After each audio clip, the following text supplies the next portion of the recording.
Oh my goodness. Good morning, good afternoon, whatever it is for you. I hope you're having a fantastic day. My name is Zach Schomler. This is Strong Opinion Sports, episode 285, and I think a short episode today. My belief, I got 5 topics, probably 4 breakouts for YouTube coming from this episode. We'll talk about Josh Allen, the quarterback for the Bills. We'll talk about Sam Darnold and the dysfunction that is the New York Jets. We'll talk about the Jaguars and the Dolphins from last night on Thursday Night Football. I'll do, I guess, a weekend preview. I'll talk about I don't have like a lot of predictions for college football, but there are 7 games going on I think are worth keeping your eye on. Like, they're on my radar. We'll talk about those. Then we'll do kind of a more in-depth preview of the weekend for the NFL Week 3. I want to start today's episode with maybe, I guess the word celebration. I want to just celebrate and appreciate the Buffalo Bills quarterback, Josh Allen. The dude has gotten so much better. It's a blast to watch this year. I mean, this guy came into the league with a lot of flaws. I mean, really, he was raw, very talented. Josh Allen came into the league, though, with a lot of problems, a lot of things he needed to work on. And watching Josh Allen this year has been so cool because you're starting to see all the things he's added to his game. And I just want to applaud him. The hard work's paying off, Josh, and it's so cool to watch Josh Allen.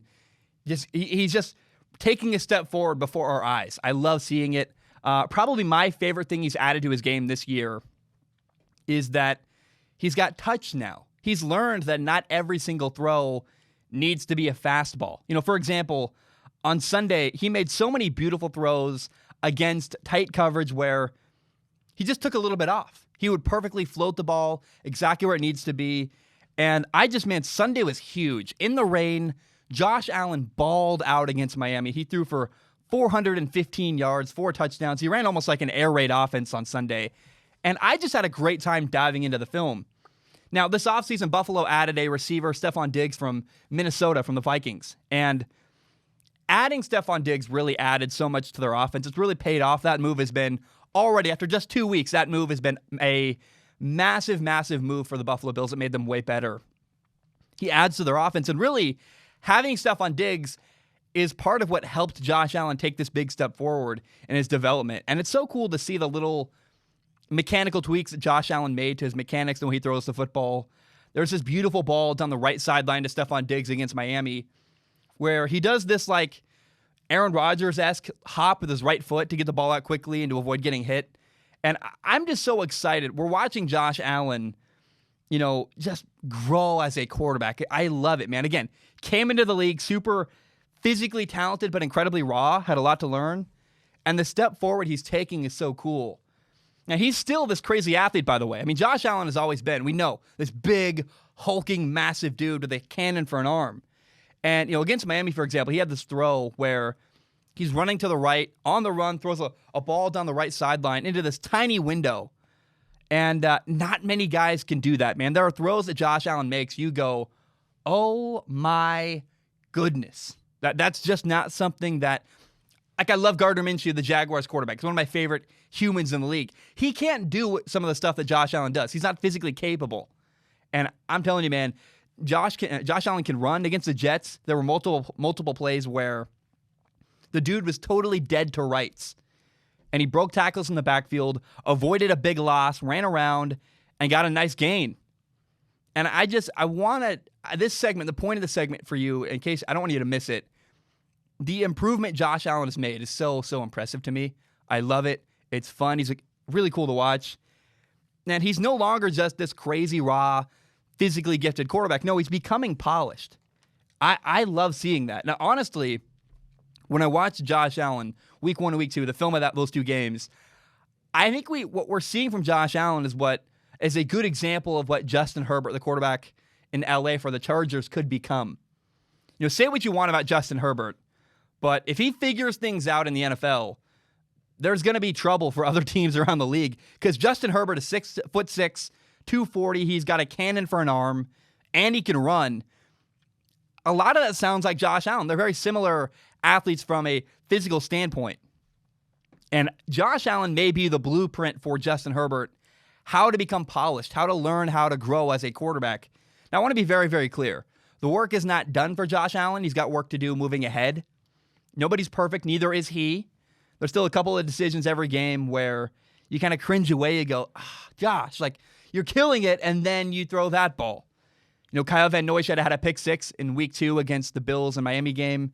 Josh simply did not see him drop into the passing lane. Got lucky the interception was dropped by Kyle Van Noy. Against Miami, Stephon Diggs also bailed him out a lot where Josh made a really dangerous throw, and he seemed to not see the corner at all, dropping back into coverage. The guy isn't perfect, but oh my gosh, he is really, really good. And I am all in. I cannot wait to watch the Buffalo Bills face off against the New England Patriots this year. That matchup, it feels like a wild game. I think it's going to come down to the final play, something similar to what we saw with Seattle and New England earlier this year. I just want to praise Josh Allen. He has really gotten better every single year, and this year Josh has taken a really massive step forward as a quarterback. Well done, Josh. The hard work's paying off, and it is a ton of fun to see. Now, let's talk about the other team in New York, the other team in the AFC East in New York, not the Giants. They're in the NFC East. Watching the New York Jets this year, and really last year and the year before, it's horrendous and it's painful. And, the hardest thing for me, though, I got to say, seeing the lack of support around the Jets' young quarterback, Sam Darnold, it just wears me out.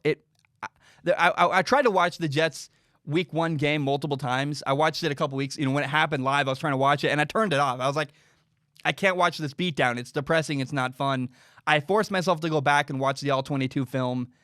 And I guess maybe I should start by saying this because I want to be clear about where I stand on Sam Darnold. Sam Darnold occasionally makes a bad mistake where you go, man, I don't, that's a bad play. I don't know how to defend some of the stuff that Sam Darnold does. Now, I think if I was trying to defend it, I would say that they happen because he knows he's on a bad team and sometimes he tries to do a little bit too much.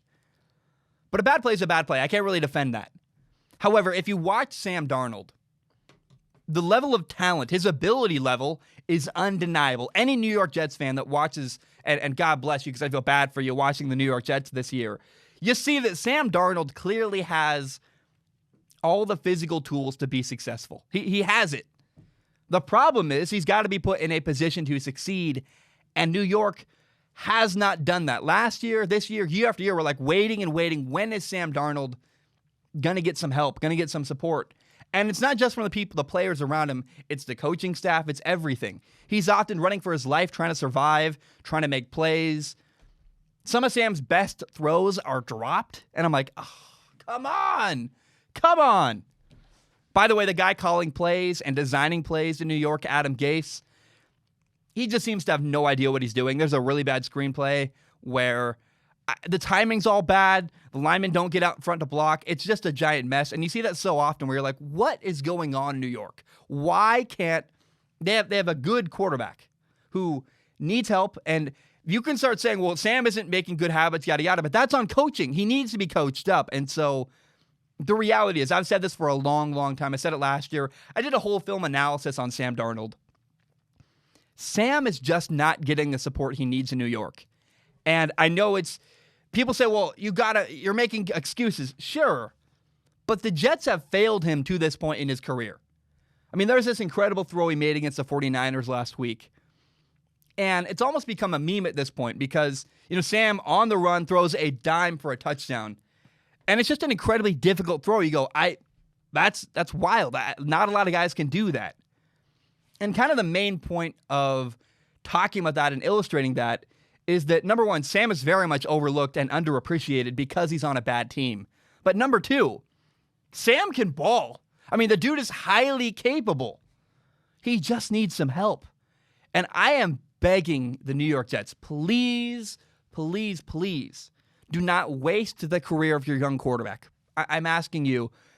We see time and time again, there are a lot of quarterbacks that come into the league, and the reason why they fail is not because they're bad, but because the situation around them is just awful and abysmal. And if you can't make it work with Sam Darnold, it's the team's fault. Quite frankly, you're asking too much of Sam Darnold if you're saying, hey, put the team on your back, carry these guys to victory. That's ridiculous. Get him a good coach. Get him some dudes who can play around him. Get him some support. And I just am I'm embarrassed for the Jets. It's hard to watch. I feel bad for them. And the moral of this story is if you get a young quarterback, get them help. Get a coach, get an offensive line, get receivers. Like, I feel bad. The Broncos have this young quarterback, Drew Lock. He got hurt. He hurt his shoulder. But they have done so much to support him. They spent money in free agency. They traded for guys. They drafted a ton of receivers. Like, going into the year, you felt really, really good about the Denver Broncos' second-year quarterback, partially because he had KJ Hamler. He had Jerry Jeudy. He had Cortland Sutton. He had a good tight end. He had an upgraded offensive line, 2 good running backs. You're like, wow, the pieces around him are unbelievable. And you look at the Jets and you go, oh, is anyone ever going to get Sam Darnold help? It's painful to watch. And so, I don't know, man. I feel bad for Jets fans. I feel even worse for Sam Darnold. He made it look bad because of the team around him and because of the refusal, for whatever reason, to upgrade a coach and to get him help. I don't know why the Jets keep sticking with Adam Gase. They gotta. I don't like calling for people's job. I know people call for my job sometimes. Like, my dad, growing up as a kid, my dad lost his job and it was painful. We were homeless. It was not fun. So I don't like calling for anybody's job. But I don't know how you look at what the Jets are doing with Adam Gase and say, oh, that's good. Let's support that, because that's a bunch of great decisions are being made in a row. I can't support what's happening in New York with Adam Gase, and I think the victim here is Sam Darnold. He's going to get a lot of blame. People hate him. I think that's totally wrong. And it's too bad. It's a giant shame what's happening in New York and what's happening to the Jets quarterback, Sam Darnold. I want to talk about last night's game. On Thursday Night Football, the Dolphins beat the Jaguars 31-13. And I don't think the outcome of that game was all that surprising. If you look at what happened week 1 and week 2 with the Miami Dolphins, they were competitive with the Buffalo Bills and the New England Patriots in the first 2 weeks. They're better than people give them credit for. Miami can play. They're doing a lot of interesting stuff. They got a lot of cohesion as a team. I think Ryan Fitzpatrick, man, I feel bad. It's such a shame, because if Ryan Fitzpatrick was 37 years old and it was 25 or 23 instead of 37, he's 37 years old as the quarterback for the Dolphins. He's a franchise quarterback. Like, you feel good about the direction they're going. And unfortunately, he's at the end of the career, not the beginning of his career. But I also got to say, like, he's such a good mentor for Tua Tagovailoa, the rookie quarterback behind him. And everything the Dolphins are doing right now, I feel good about it. They're headed in such a good direction. And it's just awesome. Like, I can't remember the last time Miami was really an interesting team I thought was headed in a good direction. I'm glad they are finally now. Now, the story of the game to me from last night is, in fact, Ryan Fitzpatrick, the 37-year-old quarterback. Like, there was a play. He has a rushing touchdown. He's running off the field. Dude looks so happy. He's got a giant grin. He's hitting people on the top of the head. Like, I love watching the dude play. My girlfriend's next to me watching the game going, that dude looks both terrified and happy at the same time, where he's like running and you see on his face, she goes, it looks like he's saying, I have a family, don't kill me. But Fitzpatrick last night was 18 for 20 passing, had 160 yards, 2 touchdowns, started the game 12 for 12. Just an incredibly efficient performance, and deserves a lot of credit. Now, Miami's running back, Myles Gaskin, is a guy. He was a 7th-round pick in 2019 out of the University of Washington. I watched him play live. And the dude ran well. He caught 5 passes out of the backfield as well. I enjoy watching Myles Gaskin have success out of college. It's really, really cool. And I don't know that a lot of people are highlighting Myles Gaskin today, but as a guy from Washington, watching him play in college, watching him play in Pullman, Washington live, it's cool to see the guy have some success in college. Now, Minshew, the guy from Pullman, Gardner Minshew from Washington State University, maybe the word I would use to describe Gardner Minshew, unfortunately, because I love the guy, the word I would use to describe Gardner Minshew on Thursday night is underwhelming. Maybe even disappointing a little bit, where last night I kept waiting and waiting and waiting. When is Gardner going to turn it on? When is there going to be like a shift in gear and he's got to step up and bring his team back into the game? And the reality is that it never happened. And even more of the reality, which is really unfortunate, is that There was this play where Gardner had a receiver open down the right sideline, should have been a touchdown, and he missed. He just totally missed the throw. Now, he got hit. He was getting hit as he threw. You can make excuses if you want, but the reality is that that's a play that's going to remain in people's head for a long time. Conley down the sideline, wide open, should have been a touchdown, and instead it was a brutal miss. And so I really felt kind of bad for Gardner Minshew, honestly. Like, he was missing his best receiver, DJ Chark, last night. And he's out with an injury. And Gardner, I don't know. Like, there's little problems with the Jaguars roster that we could get into if we want. They were limited from throwing the ball downfield, partially because they didn't have DJ Chark in the lineup. Now, there was this really unfair moment that hurt the Jaguars last night. The Jaguars left tackle, Cam Robinson, got thrown out of the game for making contact with a ref. And I hate the call. I thought it was really stupid. It was terrible. Because not only did it hurt the Jaguars offense, it was also deeply unjust, unfair, stupid, bad call. I hated it. Cam was on, in case you didn't see the play, Cam was on his back looking up. He's got a helmet on. And the refs came to try to, pull people out of the pile, kind of clear things up on the field. And a ref put his hand in the face of Cam Robinson, and Cam pushed it away. Immediately, a flag was thrown. He got disqualified. And the refs there were incredibly unfair. I need to realize Cam Robinson is on his back. And from his perspective, with a helmet on, all he can see is a pair of hands grabbing and kind of clawing at his face. I don't know about you. I hate when people touch my face, my neck, my face. It's not fun. Now, on a football field, especially, you're at the bottom of a pile, get out of here, get off me. You think it's the other team.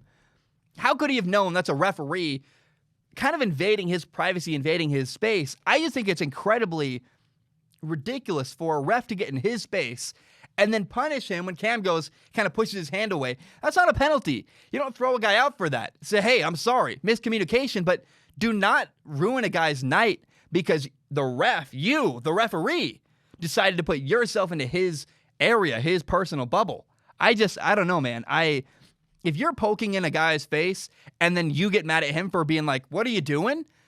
You're the person that's wrong there. So I thought throwing out Cam Robinson in that moment was incredibly dramatic, stupid. I hated it. It's a terrible, terrible call by the refs. Again, I don't even care that it affected the Jaguars. I just looked at that and went, that's incredibly unjust. That's unfair and ridiculous. And so I'm getting angry, but it made me so upset. Now, once again, the Jaguars undrafted rookie free agent running back James Robinson was awesome. The other Robinson twin, not really. He's not a twin. They're not even related, I don't think. In fact, they're not related. Let's be clear. James Robinson ran for 46 yards and 2 touchdowns. He also caught 6 passes for 83 yards. I enjoy watching James Robinson. He's a really cool story. And I just think that's one of my favorite stories of the year is this guy, an unknown dude from Illinois State, enters the league. Nobody expects him to be good. And lo and behold, he does a great job for the Jaguars. He's their starting running back on day 1. And he's kept it going now 3 weeks in a row. Now, I want to say, despite the fact that Gardner Minshew was imperfect on Thursday night, and I got to say, I think he was a bit too safe. He threw a couple checkdowns early where I thought he should have taken a shot downfield. He had some weird throws that downfield later where he probably shouldn't have completed them. And all that said, though, I think despite Gardner's weird imperfections on Thursday night, the Jaguars' offensive coordinator, Jay Gruden, really seems to like him. Seems like Jay Gruden and Gardner enjoy each other's company. They get along well. They're in watching them interact on the sideline for me is incredibly encouraging. I go, oh, they're smiling, they're high-fiving, they like each other. There's a good relationship there. You can just see that by the way they interact and their body language, I guess. And so I'm just curious to see how do things go, how do things progress as the year goes on. I think Gardner's the guy that's got to earn his job. Jay Gruden's done a good job. Jay Gruden's stable there. The question is, and maybe not, if the entire staff gets gutted, then Jay Gruden would lose his job. So it's in the best interest of Jay Gruden and Gardner Minshew to do well together. And they're a good team. I like them. They're interesting. And because of that, I'm curious to see how the year continues and how it goes on for the Jacksonville Jaguars, and for Gardner Minshew, a guy who is very ferociously fighting to keep his job.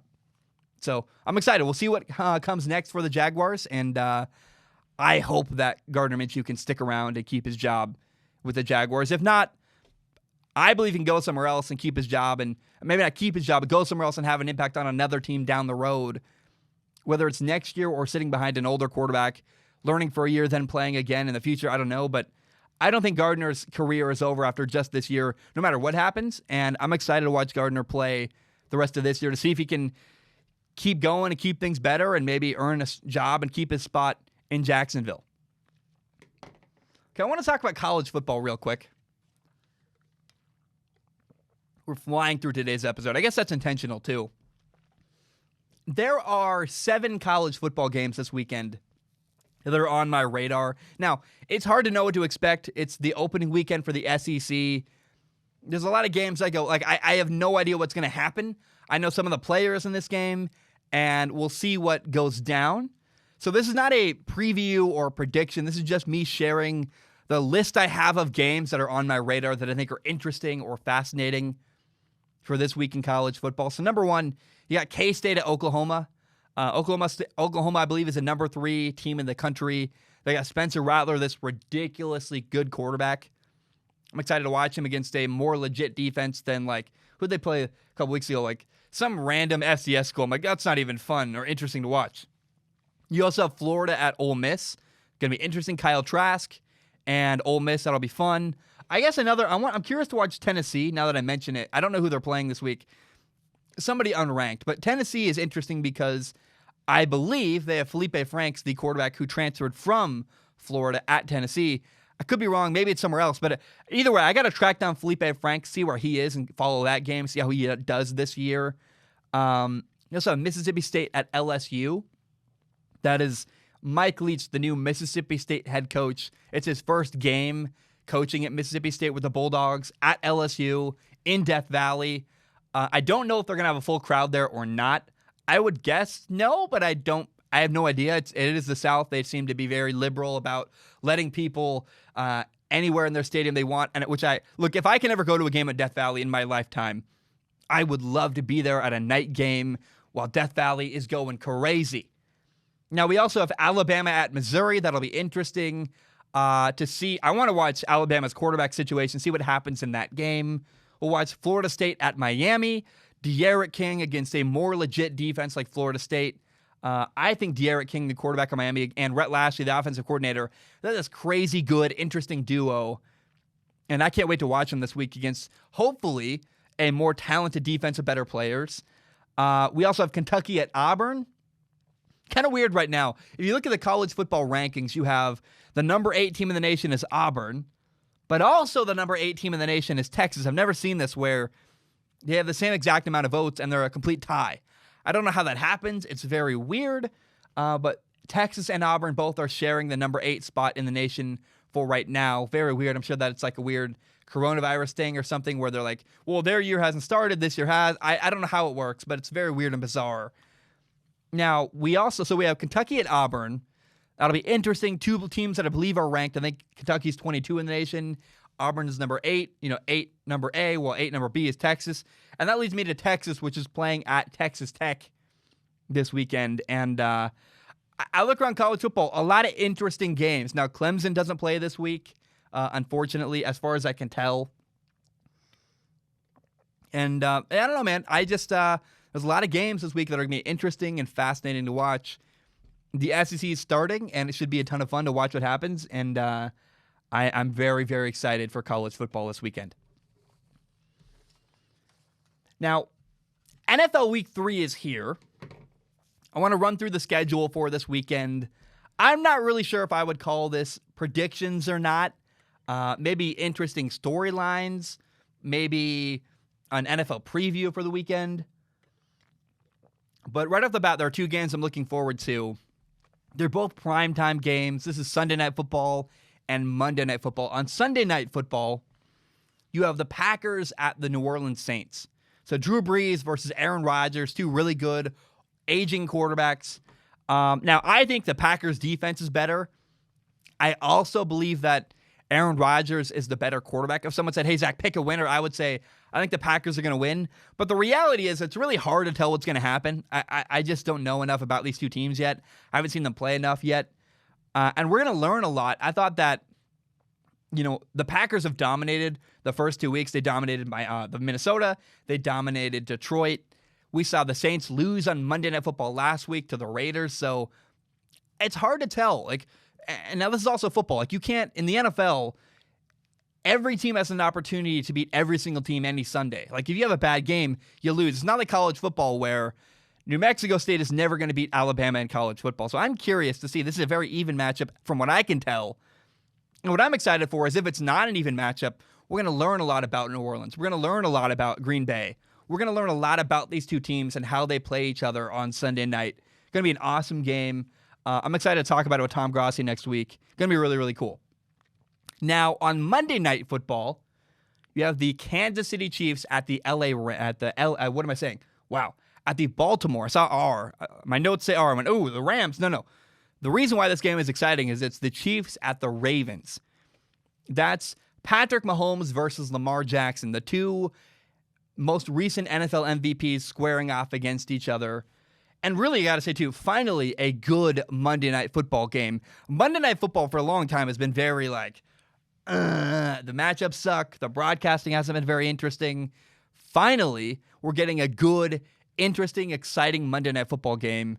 And I don't know what's going to happen, but I'm going to have a good time enjoying the ride. I'll probably make some chicken nuggets or something. They're I can't afford wings. They're cheap, so I'm cheap, so whatever.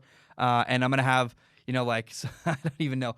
I don't know what I'm going to do. I'm going to have a good meal and enjoy the game. Monday Night Football is going to be really, really fun, and I'm excited for it.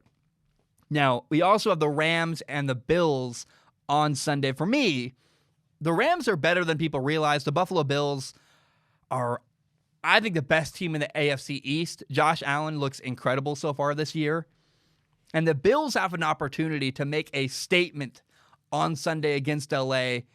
We'll see how they play against the Rams. I'm curious because the Rams are better than people realize. And the Bills, if they're what I think they are, should take care of business pretty well and they should win by 2 touchdowns on Sunday. So we'll see. We're going to learn a lot about the Buffalo Bills on Sunday, how good they actually are against a very solid team on Sunday. We also have the Raiders at the Patriots. Remember last time the Raiders and John Gruden, years and years ago, last time John Gruden took a team to New England, you had the Tom Brady Tuck Rule game. It'll be kind of fun. I'm sure they're going to show that in this matchup. Remember back to 2001 or 2000, whatever it was, in the snow, Tom Brady fumbling the ball. Now, what I'm excited about in this game is not only to see what version of the Raiders show up. Can the Raiders beat the Patriots? How cool would that be? But also, how does Bill Belichick, the Patriots head coach, how does he game plan to stop the Raiders tight end Darren Waller? This incredibly athletic, gifted, physical, receiving tight end. How does New England game plan to stop Darren Waller? And as a result, will that create other opportunities for guys like Henry Ruggs or Brian Edwards? I don't know. I'm really excited to watch the Raiders against the Patriots defense. That'll be very, very fun. A chess match on Sunday. Excited for that game. Now, Texans at Steelers is interesting. The Texans are 0-2. They cannot afford to lose here. And the Steelers are very, very good. So I feel very, very nervous for Brett Coleman and other guys who are Texans fans. And I love Deshaun Watson, the Texans quarterback. I think the Steelers are going to win this game. And the Texans have to win this game if they're going to stay alive and keep their season afloat this year. Now, the Panthers at Chargers is interesting, partially because, look, the Chargers have a better roster. They're the better team here. Now, they're starting Justin Herbert, this young rookie quarterback. I'm excited to watch him, and I hope that Justin takes a step forward, gets even better in his second start at week 3, but his second start of the NFL season. I'm excited to watch Justin Herbert. We'll talk about it. We'll analyze it. I'm not going to overanalyze the game because from here on out, we got to see, just let Justin make mistakes, let him grow, let him learn. And after 10 weeks, after he started a significant chunk of games in the NFL, we'll really know how his career is going to go and where it's headed and what he needs to work on. So whatever happens on Sunday with the Panthers at LA, at the Chargers. I don't want to overreact. I want to just be patient and let Justin make mistakes, let him learn, let him grow. We'll really judge him down the road when we can eventually line up, okay, he's doing this well, he's doing this poorly. Let's talk about down the road what he needs to work on and clean up in his game. We also have the Titans at the Vikings on Sunday.